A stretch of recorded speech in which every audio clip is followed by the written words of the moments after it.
Now I come to another topic another talk on the ever fascinating topic of East and West, not artists in Istanbul, but Arabs in Paris. Paris as one of the capitals of Arab culture for far longer than people think it still is now. I'm sure you all know the Institut du Monde Arabe. So we're very lucky to have Coline Houssais, who is writing a book on Arabic music, particularly in Baghdad, provisionally entitled The Lovebirds of Baghdad, showing the great Muslim, Jewish and Christian contribution to it all. And she teaches at Sciences Po, and she's going to talk to us tonight on Paris and its historic connection with the Arabic world. Thank you very much. Thank you.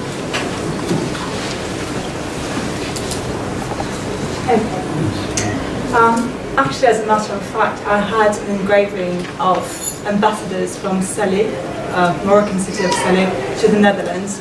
But I didn't include it because it didn't concern Paris, but I can send it to you if you're interested. So, the burning of Notre-Dame de Paris. Could you speak up? Okay, sorry. So I'm going to try to speak from my stomach.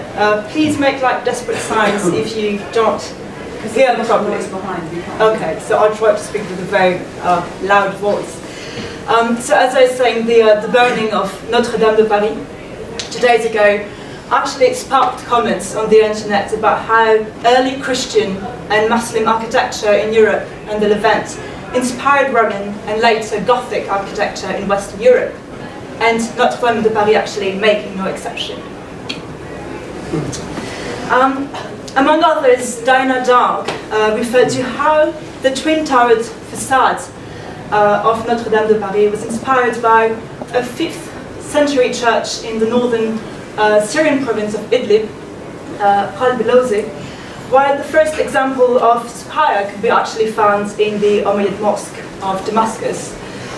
You also had the ribbed vaulting that could be found in the 8th century Abbasid palace of Ukhayda in Iraq, and also you had the earliest example of rose windows, which you can find in the 8th century Umayyad palace of Khirbat Mafjar, and also eventually what we call nowadays the Gothic art actually was first put to the test at the Ibn Tulun Mosque in Cairo. Also, since yesterday, I saw a lot of messages that have poured on social media from Arab friends living in Paris. And actually many of them recalled how, regardless of their religious backgrounds, they had been advised by the elders to go to Notre Dame first thing upon arrival in France, to feel the heart of the city and perhaps make a little prayer for the success of their stay. And these two elements, how mundane they might seem, actually remind how Paris's Arab and Oriental connections result as much from the historical presence of individuals and communities from the Arab world as they do from the fascination of French authorities and elites about for the Levant and North Africa. So France's relation to what is today the Arab world goes back to the heydays of the Roman Empire, where all of the Mediterranean and its hinterland was a single power. And so you had individuals that migrated from one province to the other. For instance, you had mercenaries from the Roman province of Mauritania, which is today Morocco, who were rewarded with lands in Gaul, so which is today France. And you also had goods circulating all around the Mediterranean to be used as part of people's daily life, in what the French historian Fernand Braudel referred to as an early example of globalization. Later on, the Crusades, which were a religious war perceived by some as a clash of civilization, also triggered unprecedented influence of Middle Eastern culture over France. It was through the import and daily use of products from the Middle East, or transiting through it, so if it was coming from China or India. So you had food such as spices, oil, pasta, fabrics such as silk, velvet, cotton, what we call in French the coton damassé, so the Damas fabric that was supposed to come from Damascus. There's also the Marocain, cuir Marocain, so like very fine leather. Again, those referring to Morocco, and eventually you had also like tools from the Middle East being widely used in France.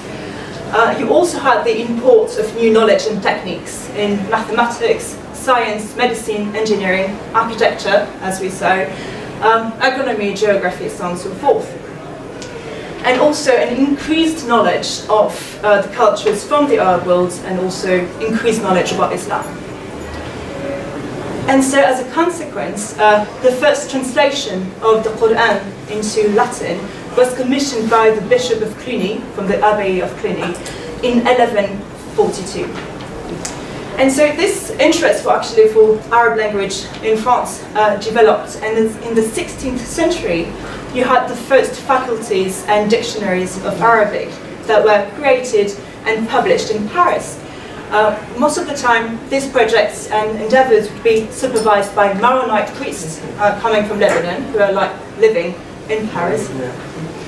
And the reasons for the development of Arabic were actually political and religious. First of all, particularly in the 16th century, like this developing interest for Arabic came in the context of diplomatic alliance between François Ier and Suleiman the Magnificent to counter the Habsburg in Europe and the Mediterranean.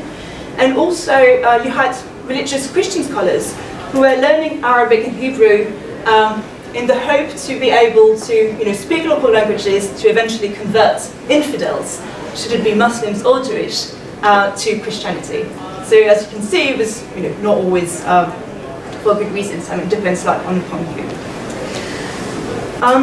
Because Paris was not on the main trade routes of the time, it did not benefit as much from the commercial boom that occurred between Europe and the Levant as a Mediterranean harbour city did. And so, however, you had a lot of merchants who came to Paris to sell their goods, and who actually established the first cafes, selling a drink that was very popular in the home countries, but that was virtually unknown of in France, which is coffee. And so it's quite surprising actually when you think about how cafe culture has become a staple of the French or the Parisian idealized way of life, that actually it was only implemented or introduced in the 17th century. And so you have archives of the time that mention the creation in Paris in 1672 of a cafe by an Armenian merchant from Aleppo called Pascal. So not the philosopher, another Pascal. So this is an example of a cafe. The caption read, "It's a coffee establishment run by an Armenian at the Saint-Germain Fair in Paris." For those who are familiar with Saint-Germain-des-Prés, the 6th arrondissement of Paris, you can actually see like the top of the church, the Saint-Germain-des-Prés church. So as you can see, there is already that. So hence the cafe. For the croissant, I'm sure you know that the croissant also bears like strong connection with the not with the Arab world, with the Ottoman Empire. There's still like debate, historical debate about when and where the croissant was created, but some historians argue that it was actually created in 1683 by Viennese bakers from Vienna to celebrate a victory over the Ottomans. And so the croissant was just like this patisserie that was crescent shaped to like remind the Ottoman symbol. And so it was actually sold for the first time in Paris at the Austrian bakery on 92 Rue de Richelieu between 1837 and 1893. So again, another staple of Parisian way of life that comes from the Arab world of the Ottoman Empire. So contrary to harbour cities such as Marseille or Toulon, Paris did not host Muslim galley slaves. As you may be aware, during the Middle Ages and the Renaissance, you had this widespread practice of abducting people from another faith and use it as galley slaves to man the galley boats that were heavily used by navies at the time. But however, as a capital city, Paris witnessed the presence of members of Ottoman or Northern African nobility who were abducted, kept as hostages and used as luxury servants while waiting for a ransom. And so for members of the European nobility, actually having an Ottoman or Arab Oriental luxury servant was actually a sign of distinction. So you have a number of cases that we can find in historical records, such as the case of Aïcha and Fatma. These were two women from the Ottoman Empire who were abducted, went through forced conversion to Catholicism, and were eventually given to Catherine de Médicis and Catherine de Valois as gifts. You also have the case of two other women, Marie la Mort and sisters Agnès and Marguerite la Turque. And so, as you can guess, they were actually also their first name, their Christian first name, refers to the fact that they were forcibly converted to Catholicism, but their made-up last name referred to their origins. So La Mort, like the Moorish, and La Turque, the Turk.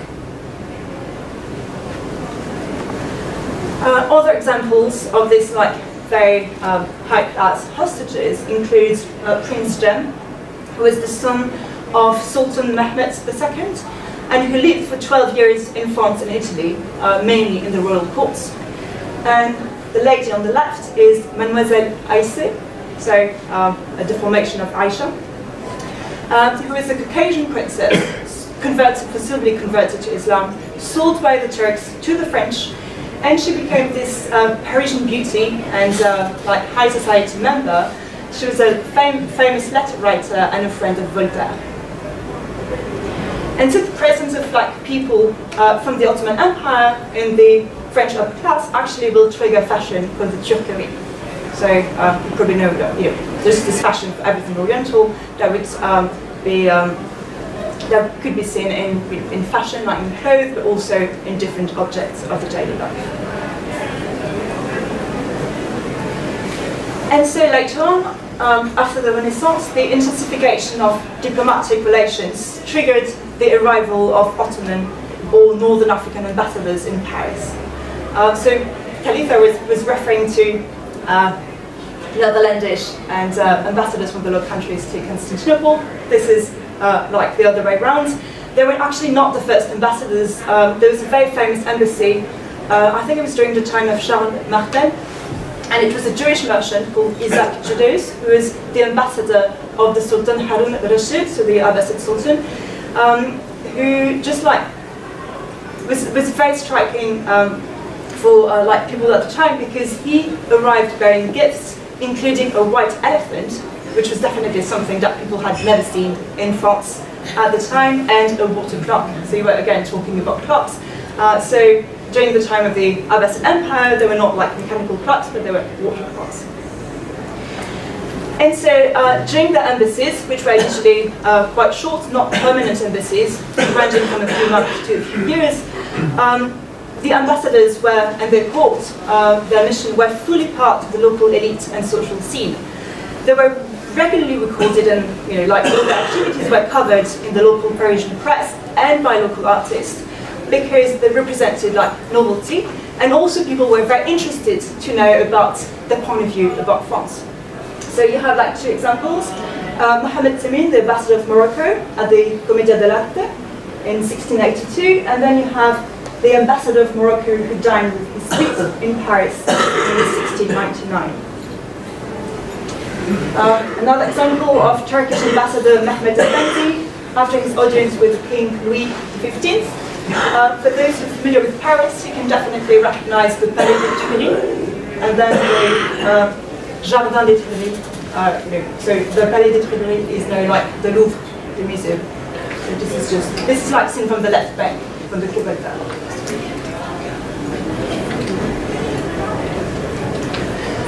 So increased exchanges between the East and the West led to also increasing knowledge and interest from the Parisian elites about the Arab world, as well as a feeling of superiority.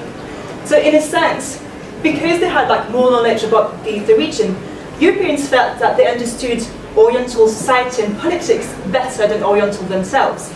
And so I'm quite critical of Orientalism, but this artistic or intellectual fascination of the Orient, which started in the mid-18th century, created a fantasized Arab world that had not much to do with the reality. And actually, Orientalism also created a two-sided dynamic. On one hand, you had the end of a relative equal power balance between East and West, as well as a rupture through the start of France's colonial ambitions in the Arab world, with Paris as the capital of the colonial empire. And on the other hand, you had this fascination for the Orient, which led to increased influence of Arab culture, as seen through Western eyes in Paris. So that was the case in the arts, literature, entertainment, marketing, and architecture of the time. So here are just a couple of examples concerning architecture. The period's actually a bit mixed. This is the, what is today the section of International Affairs for l'École Nationale d'Administration, so l'ENA, which is just south of le Jardin du Luxembourg on the left. So as you can see, it's a neo-Mauresque architecture that was built in the 1920s. This is an example of like the Egyptomania that took France and Paris particularly by storm at the end of the 19th century, beginning of the 20th century. So this is the Fontaine de la Rue de Sèvres, so just next to the Sèvres metro station, which is now closed. It's just next to the Bon Marché, for those who like to go shopping. This is an example of the Luxor, amazing building in Barbès. That has been recently reopened, renovated and reopened eventually. So that's just at the boundary between the 10th and the 18th arrondissement. Marvelous place. You can actually have a lovely pastis just on the terrace. And you just see like Tati, which is like Primark opposite of it, so nice. And also another staple of Parisian aesthetics, the Colonne Maurice, which is heavily influenced by Oriental architecture. It's statue models like a recent one, old one. So despite the political context in the early 19th century of French colonization in northern Africa, Paris still embodied the ideals of the French Revolution and the Enlightenment in the eyes of many in the Ottoman Empire and the Arab world. And so Paris continued to attract Arab and Ottoman reformists fleeing political oppression and the limited freedom of expression in the home region. So you have like what we call the French paradox. On one hand, France was happily invading, most of North Africa and willing to invade the rest of the Middle East, and on the other hand, was still appearing as this beacon of light and hope and enlightenment. And so Paris will thus play an important role in the Nahda, the intellectual, political, and artistic Renaissance movement that developed in the Arab world in the 19th century. And so, for instance, France supported the modernization endeavors of Muhammad Ali in Egypt, which led to the creation of the Egyptian Military Academy in Paris. And so you had the sleeping barracks of this Egyptian Military Academy, which were located on the Boulevard Saint-Michel, just blocks away from where the Egyptian Cultural Center is now. So it's just like kind of funny things about history. And so you also had numerous intellectuals, students, writers, artists, and journalists from the Arab world, mainly from Egypt actually, who came to Paris as part of their own Grand Tour. So we talked a lot about European Grand Tours in Southern Europe, but I think that actually you had also a reverse phenomenon of a lot of intellectuals from the Levant and Egypt coming to Europe as part of their education. And so the most famous of this intellectual is Rifat al-Tahtawi, who led a delegation of 40 Egyptian students from 1826 to 1829. And so their activities and comments were, again, widely reported by the French press. And Rifat al-Tahtawi published his travel accounts under the name The Gorge of Paris.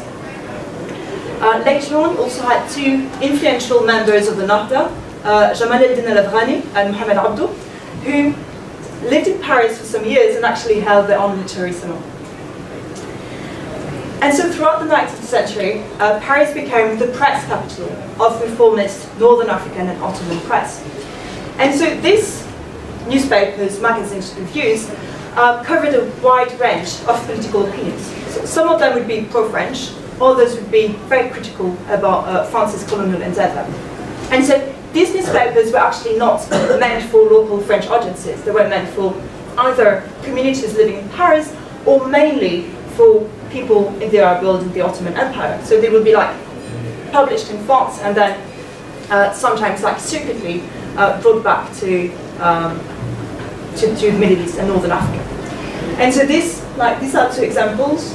You have Tasvir Ifka and you have the Tarikh Gaziyeti, which are two examples. These newspapers could be in French, in Armenian, Ottoman Turkish, Arabic. Other examples include in 1847 an Arab-speaking Algerian newspaper called Al-Mubashir that was published in Paris, and later on in 1867 you had Al-Mushtari as well in Arabic. And so at the turn of the 20th century, Paris was the capital of the French Empire, but also became the antechamber of decolonization. Because Paris also attracted a lot of political activists fighting for their independence in their home countries. And so as a matter of fact, a number of key political organizations were created in the French capital. For instance, you had the Central Syrian Committee that was created in Paris in 1808 by Rachid Moutran, Choukri Ghanem, and Georges Semneh, for instance. You had the Arab Youth League that was created in 1911, gathering students and militants from all of the Middle East. And eventually you had the Arab Syrian Congress that was organized for the first time in June 1913 in the Geographic Society in number 184 Boulevard Saint-Germain. And the reason why you had all of these movements being created in Paris was because, first of all, freedom of speech was much more important than it was in Northern Africa and the Ottoman Empire, and also because it represented a kind of middle ground, neutral place for these people to come and meet. You also had direct opponents to French colonialism who would come to Paris to defend their coast. So it was not, it was not only people from regions that were not directly under French influence. And so this dynamic actually continued until the Second World War, with the majority of future independence leaders from French colonies, Northern Africa, but also Indochine, so Southeast Asia, and also people from overseas territories who came to study in Paris and intellectually armed themselves against France.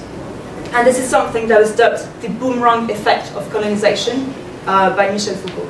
And this is actually something that also happened in the UK, with a lot of local elites from the colonies being educated in London and Oxford, developing on one hand, an admiration for the UK, and at the same time, arming themselves against British colonialism. And so at the time, a number of religious buildings dedicated to worshippers from the Arab world are either created or consecrated. And so they serve as much as to accommodate the needs of the visitors and the residents, but also they also serve to show France's good intentions towards the region. So this is the latest example actually. So this is the Great Mosque of Paris, which is just outside of the Jardin des Plantes. And it was actually built on purpose, inaugurated in 1926. And it was built as a gesture of recognition for the participation of Muslim colonial troops in the First World War. You can actually, for those who have never been there, I highly encourage you to go visit it. It's an entire complex. On one side you have the religious part of the building, and then you have this cultural complex with a cafe, an amazing hammam that used to be for men and women on separate days, but now it's only for women because it turned out that it was used by men as a underground gay meeting place. So nowadays it's just for women, unfortunately for men. And so you have cafe, restaurants, and the hammam. Another example is the Church of Saint-Julien-le-Pauvre, which is just opposite Notre-Dame de Paris in the 5th arrondissement. And it's actually one of the oldest churches in Paris. It was dedicated to the Greek Melkite community in 1888. So it's a very modest church, but that you can visit as well. And eventually another example is the Maronite Church of Notre-Dame du Liban that was built in 1915.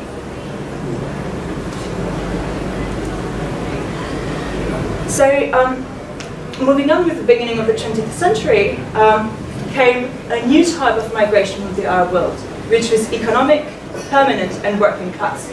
Because so far, we saw intellectuals, writers, political activists, traders, ambassadors, diplomats, hostages. But there was until the beginning of the 20th century, there was no one coming from the Arab world to work to find permanent employment in France. And so this unprecedented move was actually started by French authorities who were trying to promote the migration of unskilled workers to relieve labour shortage, but also to put pressure on the local French workers who would go on strike to protest against the work conditions. So actually the first foreign labour who were imported were mainly Flemish workers, Italian workers as well, and later Polish workers. And the first waves of workers from the Arab world came around 1905, 1906, and they were mainly from the Kabylie region of northern Algeria.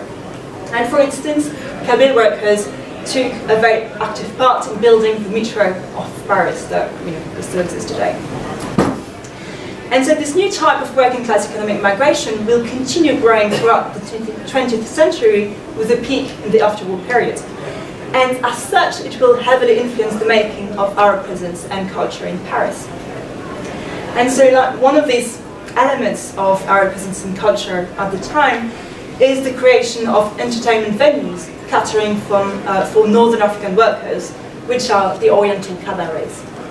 So you had particularly from the the golden days of the Oriental cabarets in Paris ranged from the 1940s to the 1950s. So you had cabarets such as El Jazair, El Koutoubia, Le Baghdad, for instance.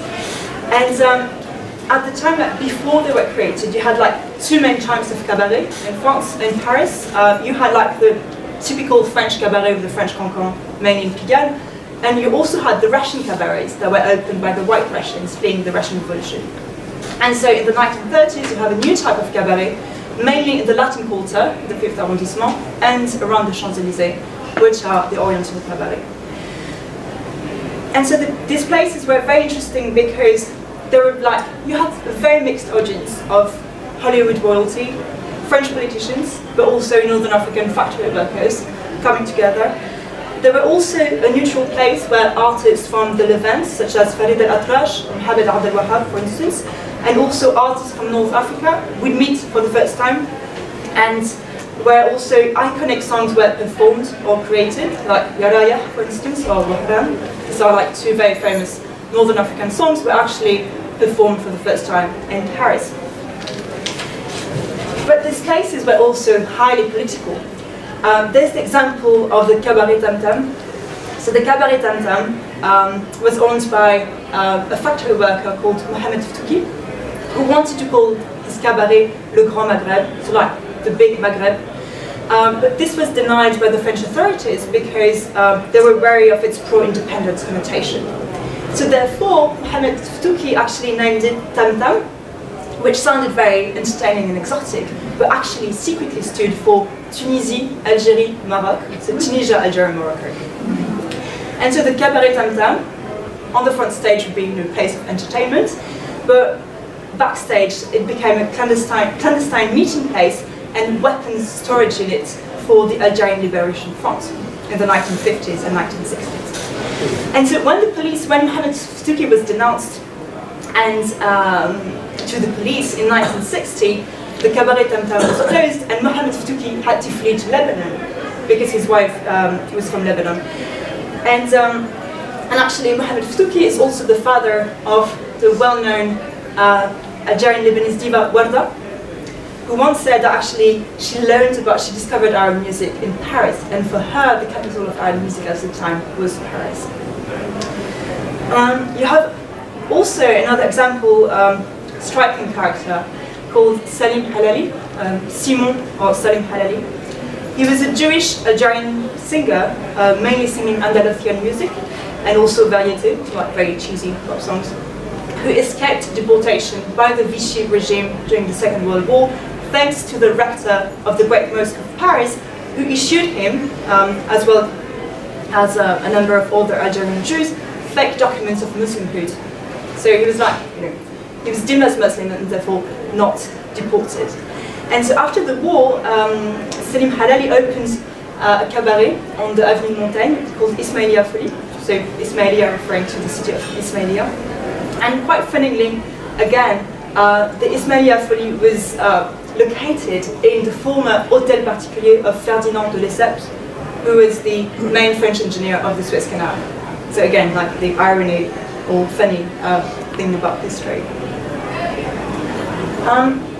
I don't know how long I've got left, but I'd like to just focus a bit. 5 minutes? Okay. So I'd like to focus on an amazing place that I've discovered quite recently because I was doing an article about it, which is the Muslim cemetery of Bobigny, just outside of Paris, in the north-east of Paris.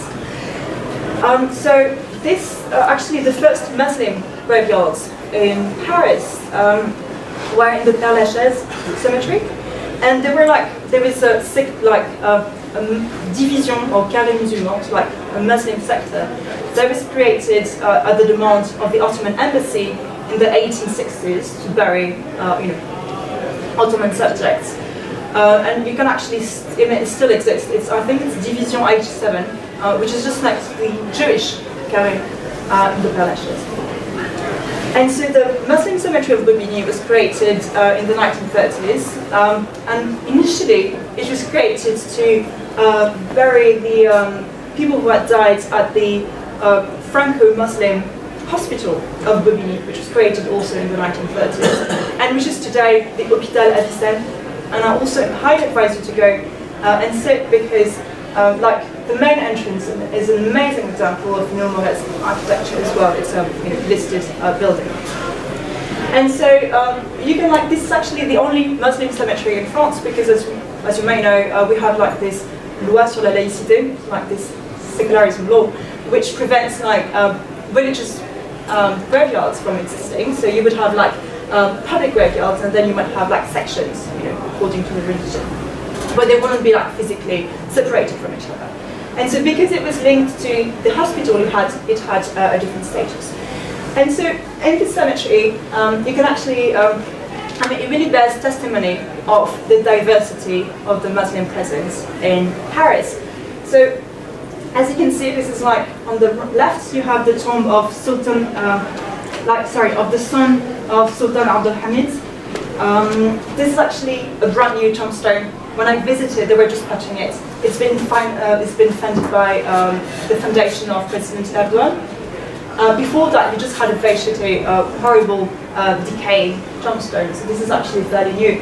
Which is also quite interesting is the font that was used. It reminds me a lot of Harem Sultan, which was this very popular TV series about Suleiman the Magnificent.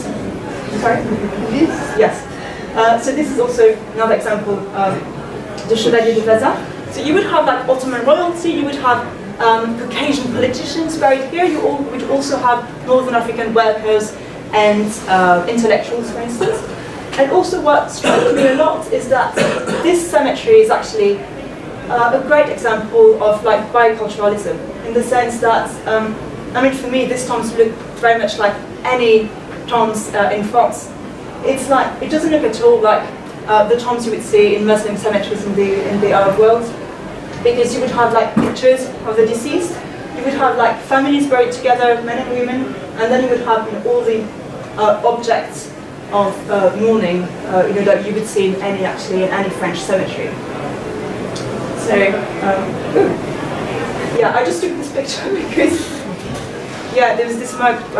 It's actually an anti-Islamic tradition of having little containers of water, and it was quite funny that the person chose a mug from Scotland along with the prayer beds.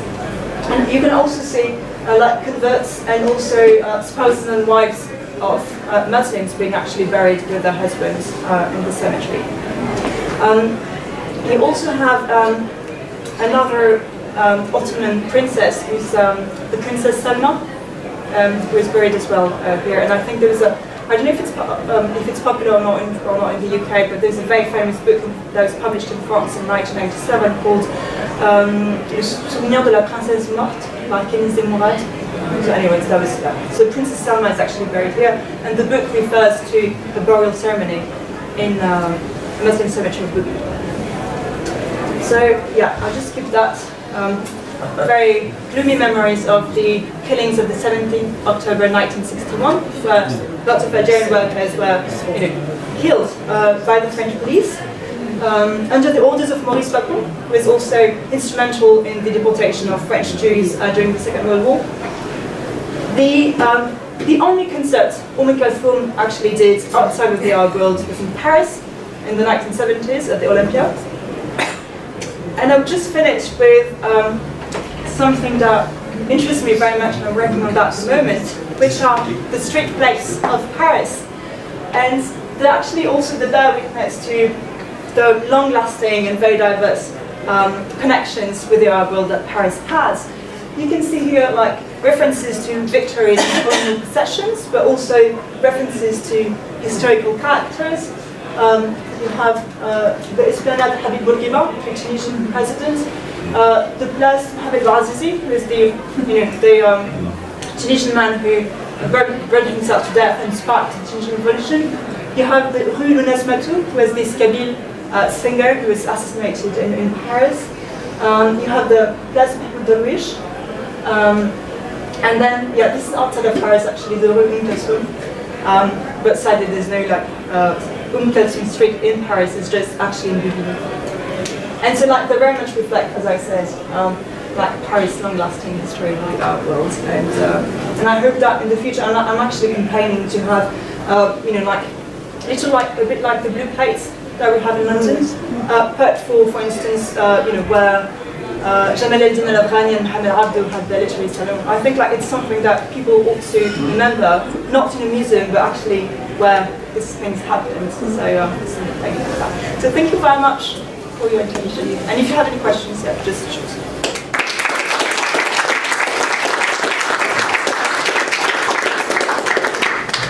Thank you both very much, not only for your very interesting talks, but also for valiantly competing with the party next door. Have we got any questions for either speaker in any order? Does anyone want to lead with a question? David? You didn't mention much about the Egyptians in Paris. I'm thinking particularly of the WAF. Oh yeah. Which, you talked about political organisations. Yeah. That's true. Pretty. Yeah, I guess I had just to pick up, information. It was also my decision to cover quite white periods, a long periods. I could have restricted it and then be more thorough and deep. But I also wanted to show you how things had evolved. But you're right, the Wafd, and then we could have talked about all the Egyptian painters, the Surrealist painters, for instance, the Lebanese painters who lived and studied in Paris. You have Albert Cossery, this very famous French-speaking author, Egyptian author, who actually lived in a hotel for 50 years in Saint-Germain. Again, you're right, the work as well is there.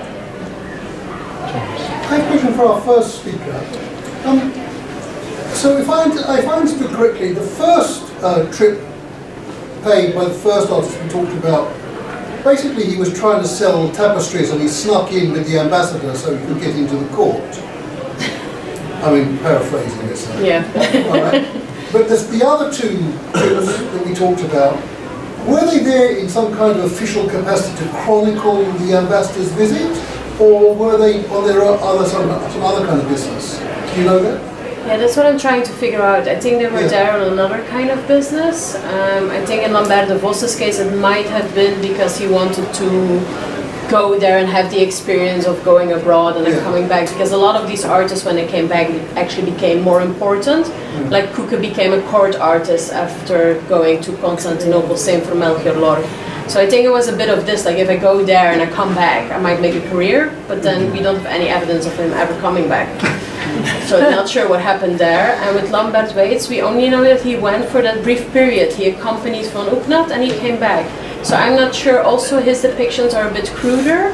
So I'm not sure if he was actually officially a trained artist or if he was just someone who enjoyed making art. And do you think it was possible at that time to go as an artist without being part of some kind of delegation?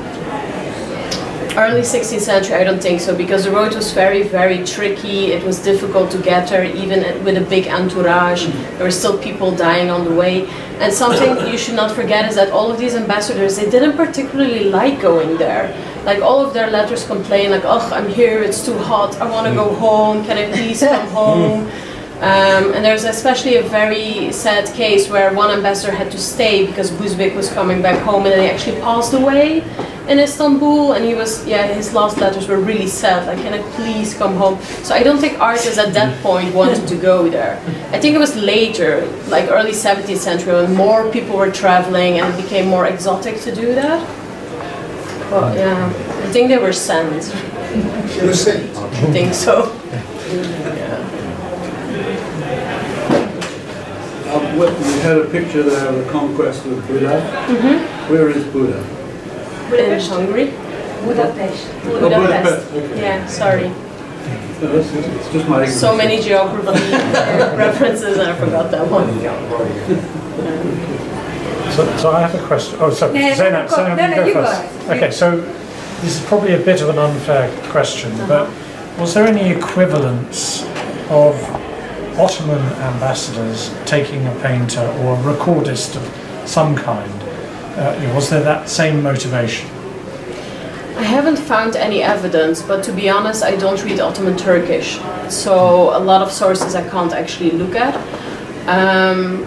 I do know that there's more than we think there was. So for instance, a lot of people think the first Ottoman messenger to Vienna went in the 17th and 18th century. Actually, I found records of ambassadors already going in 1533 and in 1564. So I think if people who have the language skills look at that side, I think we can discover more interesting things. I mean, does anyone know the answer to this? Because it'd be quite interesting that would be helpful. Yes, please. if we could pair you with someone who that knows, could introduce you to, who could provide access to Ottoman records. Sorry, what was your question? So it's a question of whether an Ottoman ambassador going to the West would take with him a painter or a documenter to record the culture I have a, of the West. it was not an ambassador, it was a merchant. Who was accompanied by his clerk called Hanadiab. And actually, I mean, it also depends like on what has been like kept through time. But like all of his like travel diaries have been were like kept, and they've been like published in French under the title Ballets à Paris, Pérégrination d'un jeune Syrien à l'époque de Louis XIV, something like that. So, and it's very interesting. It's like very precious because this is one of the only testimonies we have of like an Ottoman / Levantine view of Paris during like the reign of Louis XIV. So I don't know if it's been translated into English though. There is one ambassador who is son of another ambassador to Paris, 28 Mehmet Çelebi's son Said Efendi. He has a full body portrait. I think he made it like in France, in Paris. He made it there. So yeah. But again, it's later examples. I keep finding 17th, 18th century examples. I don't find, I don't know. Okay, quite interesting opportunity. Usually they were followed by these envoys because there were not permanent embassies of the Ottomans at least until the middle of 18th century, if I'm not wrong. They were followed by huge regiments. The European courts did not want to have them very much because they had to many times to answer requests they didn't want to, and they considered them a burden. So, for example, I've seen some documents from the Spanish court asking France for some assistance because they had an Ottoman envoy going to Spain, and they didn't know how to manage the situation with him because it was the first time for them. And basically, what the French told in a very subtle way was, yeah, you want to have them, but not for too long, because they have very large retinue. And in fact, when the envoy arrives in Barcelona before going to Madrid, because you have to not in Barcelona, sorry, in Balearic Islands, he has this quarantine going on, and yeah, the Spanish authorities were like, okay, fine, but keep it under control. to keep them for too long. Okay, Very thank you. large. So So good possibly there were also artists. James and Zainab. No, you, No, I was just going to ask, I missed who sponsored the tombstone? Oh, it's the foundation of President Erdogan, Oh, the Turkish president. I can find you. With And his, we- oh, with his yeah. children. And actually, to get the full story, what happened is that he came to France last year, I think, October, and then because he knew or he'd been informed that there were, because until the reason why to have members of the former, Ottoman imperial family in Bobigny is that until 1974 it was forbidden for male members of the royal Ottoman family to be buried in Turkey. So women could be buried, like the descendants could be buried, female descendants could be buried in Turkey, but not the male descendants. Which is why you have this tombs there.